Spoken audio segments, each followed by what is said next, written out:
Ok, pode ir lá. Pedir todo mundo Boa para noite. ligar o microfone, por favor. Boa noite, eu sou o Dr. João, hidrologia do Hospital Federal da Lagoa. Hoje eu vou apresentar uma aula sobre cirurgia videolaparoscópica e robótica, né? Os princípios básicos. A videolaparoscopia, ela tem um início em 1901, né? Mais de um século já. O primeiro procedimento foi uma peritonioscopia realizada em um cachorro, né? Através de um cistoscópio, por Kelly. A partir de então, se deram vários procedimentos, né? Foi realizada a celioscopia entre a reunião de médicos alemães de Hamburgo, e começaram a surgir alguns nomes, alguns possíveis nomes para o procedimento, né? Uma organoscopia, ventoscopia, até que então, em 1910, Jacobius fez a primeira laparoscopia em humanos através do pneumoperitônio. Aqui a gente tem o cistoscópio, né, que foi introduzido por Kelly num peritônio de cachorro em 1901, que foi o primeiro procedimento minimamente invasível relatado. Em 1938, associaram a introdução do pneumoperitônio com a agulha de Veres, né, com insuflação de gás. Em 52 foi introduzida a luz fria. Em 1960, o insuflador automático de CO2 apareceu. Em 85 foi realizada a primeira colecistectomia videolaparoscópica num cão. Em 85 e 87, a primeira CVL em humanos. Desde então, vem cada vez se desenvolvendo mais as técnicas, justamente pelo procedimento minimamente invasivo e por outros fatores que ainda vou falar durante a aula. A cirurgia videolaparoscópica é basicamente o ato operatório sem a clássica abertura da parede abdominal, com o emprego do laparoscópico para visualizar o interior da cavidade, seja de um animal ou de humano. A videolaparoscopia na urologia tem dois destaques na história, que é o Ralph Kleiman. Em 91 ele fez a primeira nefrectomia laparoscópica, e o Winfield, em 95, né, algo bem recente, fez a primeira nefrectomia parcial laparoscópica. A partir de então, através de diversos avanços tecnológicos, de equipamentos e instrumentais cirúrgicos, a laparoscopia está cada vez mais conquistando espaço dentro da urologia. Hoje em dia, nos Estados Unidos, a maior parte dos serviços já são focados em laparoscopia. Basicamente, o residente ele já entra fazendo laparoscopia, quase nem tem mais esse contato com a cirurgia aberta. No Brasil, ainda ela está se difundindo e cada vez mais acontece um estímulo de que o serviço de residência se desenvolva através da laparoscopia. Dentro da urologia, a gente pode tratar algumas doenças de rim, adrenal, ureter, bexiga e próstata. E cada vez mais diminuindo a frequência com que se fazia cirurgias abertas. Com o tempo, a laparoscopia ela se tornou uma arma fundamental na prática urológica moderna. Algumas vantagens que ela apresenta por ser minimamente invasiva, uma melhor visão do campo operatório para órgãos abdominais, menor dor no pós-operatório e logo o paciente também vai ter necessidade de usar menos analgésicos, com menos gastos, tanto para o hospital quanto para o paciente. A menor limitação de respiração, ele tem uma recuperação mais rápida, com uma alta mais precoce, menor tempo operatório, melhor resultado estético no implante de trocáteres, ao invés de uma anestesia gigante, de uma incisão gigante que a gente tem, são pequenas incisões, menor risco de aderência da parede, seromas, de hematomas, sendo assim por menos drenos abdominais, necessidade de drenos. O menor ilho paralítico e menor distensão abdominal. O paciente pode ter uma alta precoce, com menor tempo de internação, menor custo da internação. Um retorno precoce às atividades laborais. Isso é melhor para o paciente, melhor para o médico, melhor para todo mundo. E em relação a critérios oncológicos, é sempre bom deixar claro que ela não apresenta prejuízo em índices de cura e tão pouco aumento da morbimortalidade, né, do paciente com câncer. Algumas desvantagens que a gente encontra na laparoscopia é que os equipamentos são dependentes de qualidade, né? Isso já avançou muito de 10, 15 anos para cá. Hoje a gente já tem equipamentos na maior parte do serviço de grande qualidade técnica, pinças boas, óticas boas, monitores adequados. Uma desvantagem é a necessidade de anestesia geral sempre para o paciente. A imagem da laparoscopia é 2D, e você perde um pouco a sua noção de profundidade. Esse alto custo é relativo, já que também pela difusão de aparelhos de laparoscopia hoje no mercado e nos hospitais já diminuiu muito esse custo, já é muito mais tranquilo do que da década de 90, no começo dos anos 2000. E a curva de aprendizado também, ela exige um pouquinho mais de tempo. Mas hoje em dia as pessoas já estão evoluindo muito com a tecnologia e tudo mais, isso tem facilitado um pouquinho. Aqui embaixo a gente tem uma caixa de treinamento que também ajuda nessa curva de aprendizado. Pode ser feito sem necessariamente com paciente ou em centro cirúrgico. O material necessário para a laparoscopia é o laparoscópio, a ótica, a câmera de vídeo, o monitor, a fonte de luz e o suflador automático de CO2 ou de gás hélio ou o gás que for utilizado. Um peritônio é feito através do gás carbônico. Ele é um gás não inflamável, tem rápida difusibilidade e absorção no organismo. Ele pode ser aquecido, é um gás barato e a orientação é que geralmente a insuflação seja feita de 2 litros por minuto para não ter repercussões hemodinâmicas. Tem muitas pessoas que também têm utilizado o gás hélio, mas acredito que ele é um pouquinho mais caro. Durante a indicação da videolaparoscopia, é sempre bom ser feita como na cirurgia comum, pré-operatório, uma anamnese adequada, um exame físico minucioso, atentando às cicatrizes, possibilidade de aderências prévias, que pode dificultar um pouquinho o procedimento. O paciente tem que ter laboratório, coagulograma, hemograma, função renal, eletrocardiograma, raio-x de tórax. E para pacientes de PLC é necessário uma gasometria arterial, teste de função pulmonar, e paciente com arritmia, uma avaliação cardiológica prévia, já que esse aumento de pressão abdominal pelo pneumo peritônio pode aumentar retorno venoso e ter alterações hemodinâmicas. É sempre bom citar que em grávidas o período adequado para a laparoscopia é o segundo semestre. Algumas contraindicações absolutas na videolaparoscopia é a presença de coagulopatia ou anticoagulação plena do paciente, paciente com obstrução intestinal, a não ser que você entre com a laparoscopia na intenção de tratar essa obstrução, infecção de parede abdominal é importante, hemorretroperitônio maciço, peritonite generalizada ou ascite de causa maligna, são contraindicações absolutas para a laparoscopia. Toda laparoscopia ou robótica é sempre muito importante ter um posicionamento adequado do paciente para evitar lesões de membros, úlceras de pressões, já que o paciente vai ficar um bom tempo ali naquela posição. O posicionamento vai variar de acordo com cada cirurgia a ser feita. É sempre bom utilizar coxins e almofadas, como eu já falei. A fixação do paciente à mesa cirúrgica é sempre ver se o paciente está bem fixado, se ele não vai mudar de posição durante a cirurgia, escorregar, nada do tipo. Hoje em dia já existem algumas faixas em X que ajudam essa fixação de paciente.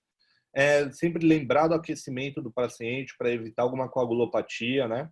E sempre dar profilaxia de tromboembolismo. Aqui a gente tem uma paciente posicionada em decúbito lateral, que alguns trocáteres por uma possível nefrectomia.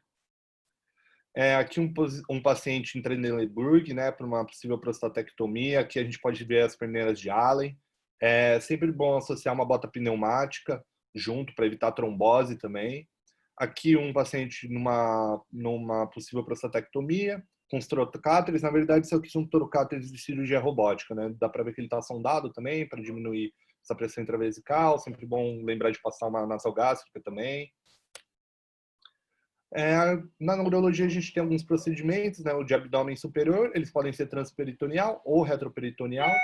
O paciente, o procedimento transperitoneal pode ser feito quando você vai operar um rim, uma adrenal, o paciente fica em decúbito lateral de 45 graus. O cirurgião e o auxiliar vão estar à frente do paciente, com o instrumentador e a torre de vídeo no lado oposto. Procedimentos de retroperitônio, o paciente vai estar em decúbito lateral a 90 graus.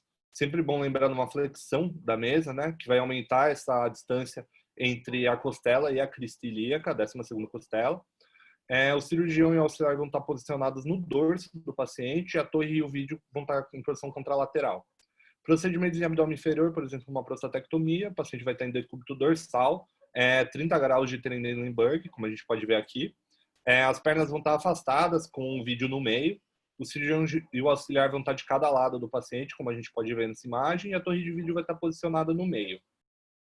Dá para ver que é um Trendelenburg, que bem forçado, né? Já já eu vou falar um pouquinho disso.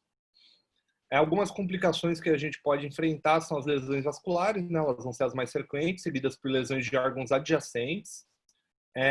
Sempre lembrar da atenção, né, no pneumo, na confecção do pneumo peritônio, quando for passar a agulha de Veres, que pode ficar em região pré-peritoneal, ter uma insuflação, levar um enfisema subcutâneo.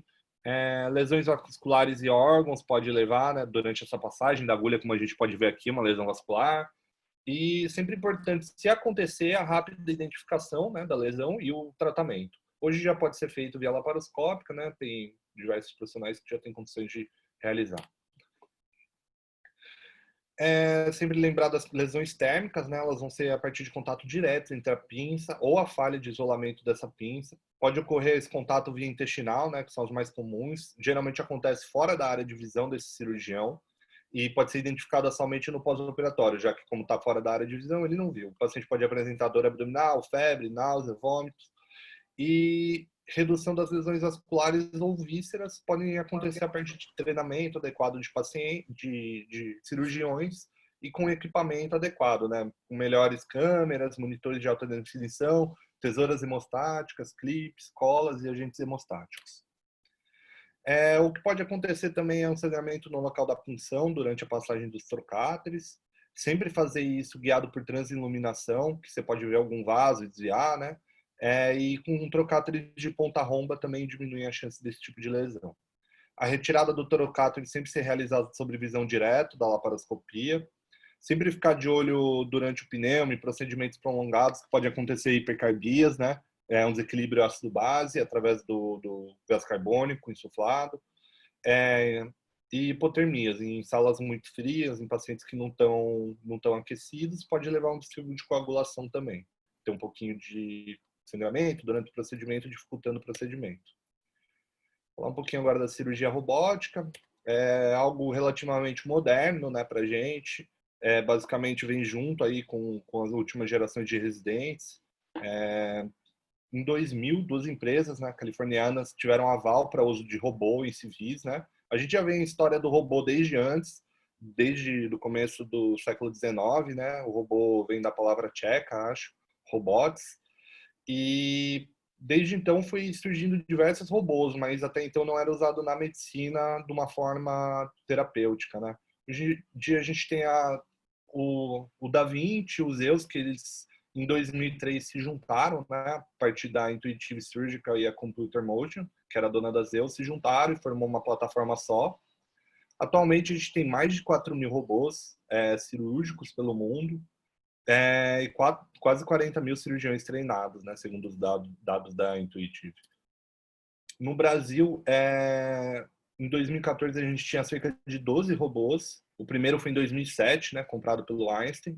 Em 2016 tem a quebra da patente da Intuitive Surgical. Em 2018 são mais de 35, né? Hoje em dia já mais de 40 plataformas em Minas, São Paulo, Rio de Janeiro, Pernambuco, Ceará, Paraná e Rio Grande do Sul. Hoje no Brasil já tem mais de 22.000 cirurgias robóticas, a maior parte delas são urológicas, e se difundiu muito na parte urológica. Em 2007, como eu disse, foi o primeiro robô no Brasil, adquirido pelo Einstein, que comprou o sistema do Da Vinci S. Em 2008 foi a primeira cirurgia. Em 2017 já tinham mais de 7.000 cirurgias realizadas. E somente o problema do robô é que somente alguns cirurgiões, né, têm esse acesso ao robô, devido ao custo de equipamento, dos insumos que para cada cirurgia robótica. Isso vem diminuindo com o tempo, se espera que com essa quebra da patente se diminua ainda mais, bem como acesso às plataformas.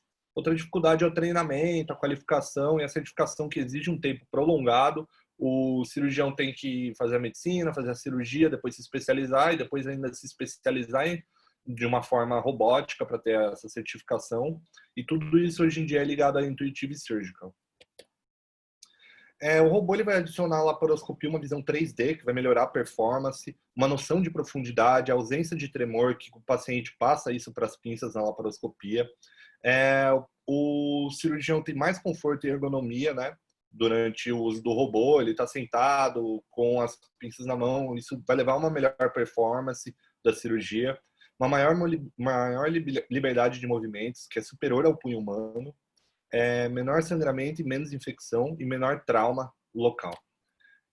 O equipamento vai ser dependente, já não é tanto que nem da laparoscopia perante a qualidade, já que o robô, hoje em dia, o que a gente tem disponível é o da 20, e ele já é uma qualidade sensacional, mas sim da disponibilidade. Ele tem um alto custo hoje em dia, né?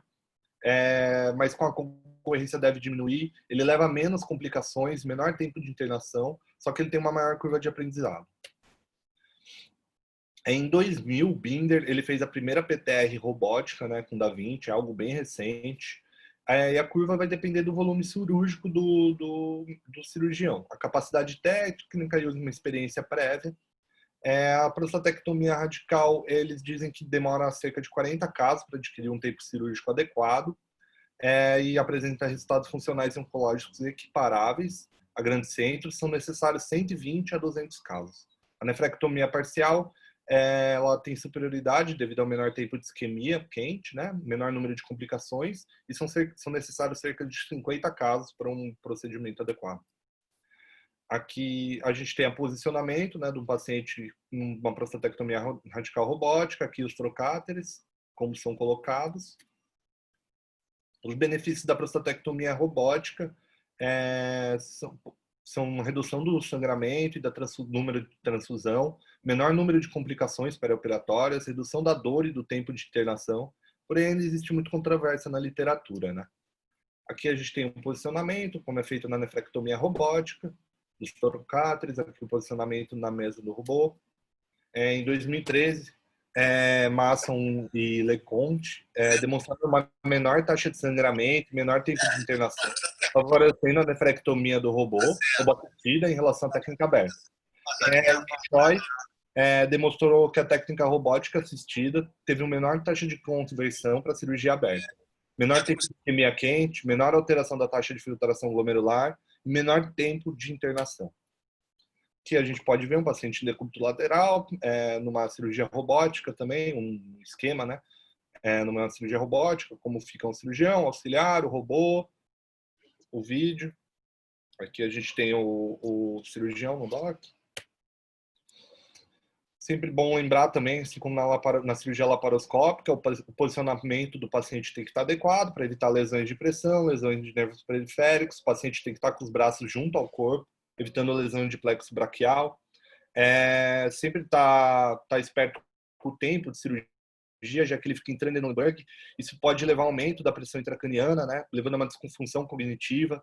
A equipe anestésica tem que estar sempre preparada para esse tipo de cirurgia, evitando a hiperidratação do paciente, assim o edema cerebral, evitando também a neuropatia óptica. O paciente vai ficar muito tempo numa posição, tem que estar sempre bem posicionado, né, para evitar trombose venosa profunda, tromboembolismo pulmonar, que são bem frequentes em cirurgias pélvicas, né? Importante estar com uma botinha pneumática, no pós-operatório deambulação precoce, meias elásticas e, se necessário, profilaxia medicamentosa, né? Eles citam também que é sempre melhor 4 semanas, né, de profilaxia, seja ela com mecânica ou medicamentosa, né, o que for necessário para cada tipo de paciente, durante 4 semanas e não uma. Sempre lembrar dos posicionamentos dos portais, que assim como na laparoscopia pode ocorrer sangramento, em portais maiores que 10 milímetros podem ocorrer hérnias, a visão direta durante a retirada dos portais. Durante o pneumoperitônio, também uma insuflação rápida pode levar a bradicardia, pode levar a hipotensão, a sistolia, devido à resposta vagal. Sempre aconselhado deixar uma pressão abdominal de 12, não de 15, para reduzir esses efeitos hemodinâmicos. E outras complicações robóticas que podem acontecer é o barotrauma, enfisema subcutâneo, lesões troncantéricas de trato urinário, vascular ou lesão intestinal, mau funcionamento dos instrumentos durante o posicionamento, falha do DOC, lesão por eletrocirurgia, lesões térmicas, lesões mecânicas, intestinais ou vasculares, assim como a laparoscopia, trombose venosa profunda, um TEP, rabdomiólise, linfocele ou até a acidiquilose.